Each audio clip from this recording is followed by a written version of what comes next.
system in an ideal suburban setting. But did you know 30% of our installations are performed in the projects as well? This is a residence known as a crack house, or as I like to call it, a crack home. Apply your previous lessons and introduce yourself. When the customer opens the door, try not to let the palpable smell of cat urine overpower you. If you think you may be experiencing a respiratory condition, official DirecTV procedure is to use an ANSI-approved fumigation mask. Ask your supervisor about a chemical suit too. First, try and locate the customer's TV set. While the home may appear to have nothing of value, among discarded beer cans, cigarette butts, makeshift meth labs, and stacks of old newspapers, you'll be sure to see an HD TV flat panel rising above the in-house landfill.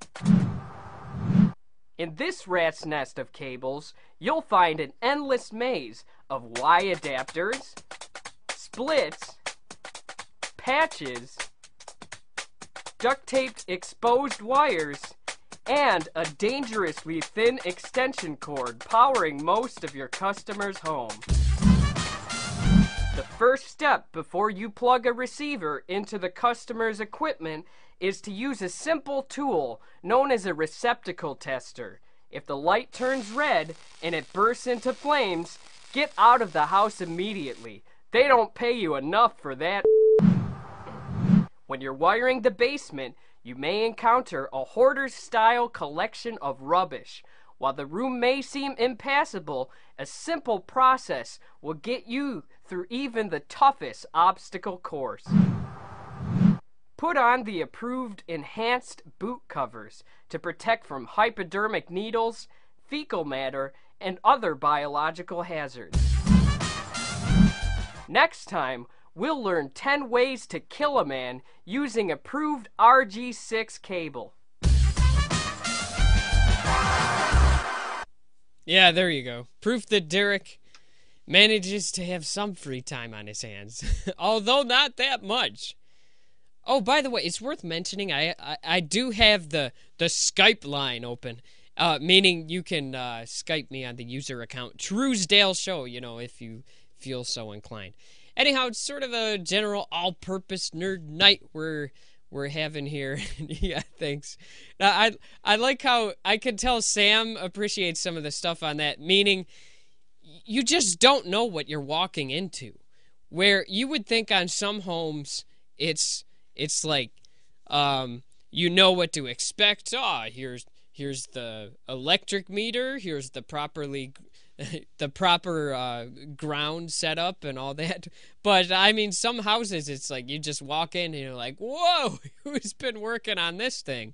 And I especially like the one, gag I put in about the how no matter how messy the house, or actually there'll be some people like these little old ladies who saved up and they've got like their little tiny home in Kenmore that they're happy with, and like this 15-inch tube television. But the thing is, you can go to houses that are just a complete mess, but you can count on that high-def set right there in the living room.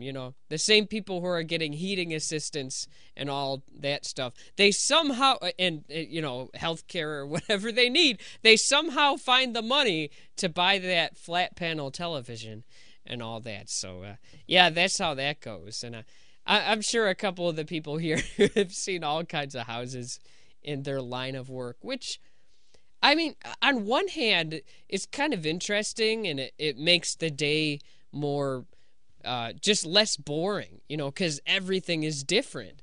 But of course, on the flip side, you never know what you're walking into. So there you go.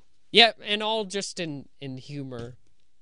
I don't just walk home every day and, man, this stinks. I hate working in these conditions. It's like, whatever you have. Now, yeah, I'm being told here by our guy known as the Meter Man, who says, I've seen it from downtown Buffalo to downtown Niagara Falls. And it's like, even Jeff Foxworthy said, you don't have to be in the South to have rednecks. I mean, rednecks are everywhere. And if you're from upstate New York, like a couple of us are here, you know what I'm talking about. Where, I guess there's sort of this perception that if you live in New York, meaning New York State, you're in a giant city with skyscrapers. And there's a whole lot of New York that's like fields and country and vineyards and a lot of beautiful stuff, but then, a lot of not so nice stuff too. So rednecks, the great unifier of America. There you go. You heard that here on the Truesdale Show. Anyhow, I'd love to stick around, but oh my gosh, Adobe warns me that there's an update that I better install if I want to keep my computer safe. I should probably do that. I mean, do you guys have something else to talk about, or can I sneak out? Because that's the cool thing of being the boss of my own hobbyist show that really is meaningless in the end. I could kind of leave whenever I want. I could be like, yeah, it's getting late. I should probably head out. That's how I can do. So, if not, thanks for joining us. Great to have you here on the show, and it's fun to have at least one day where we can just talk about any kinds of nerdy things. I was kind of hoping my brother would show up, but he said, well, it depends on if I get an internet connection, if I can do that. So, whatever, Okay. Yeah, there you go. Yeah, Sam just says, no problem, just let us know when you'll be back on. Well, I'll tell you what, you could probably count on me having a show on Thursday. If things are just... I'm not going to be doing a Monday show in the coming days. I mean, Nerd Night, it ends up a lot of times getting pushed back because there's a lot of planning and stuff involved. So, I don't know. I'm going to say a Thursday show, and hopefully, possibly even this weekend. It would be fun.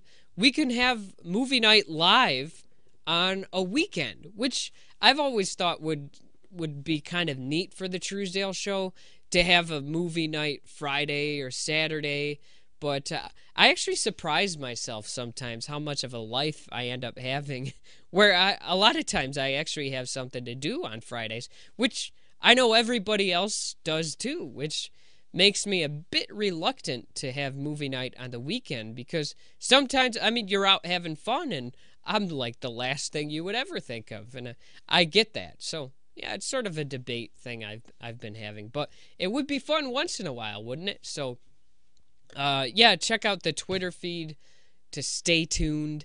I mean, that really is the value of Twitter, where narcissistic, self-centered people can promote their own stuff. I mean, that's pretty much what it's for. And in that light, it kind of works well, because you don't have to be a member. It's not like Facebook, where I'm like, oh, I put something on Facebook, and you go there and it's like, you need an account, you have to log in. It's like, come on. On Twitter, you just say twitter.com/Truesdale Show, and then there's a couple blurbs of what's going on. Not that you'd actually care, but for scheduling purposes and stuff like that, it's actually kind of cool.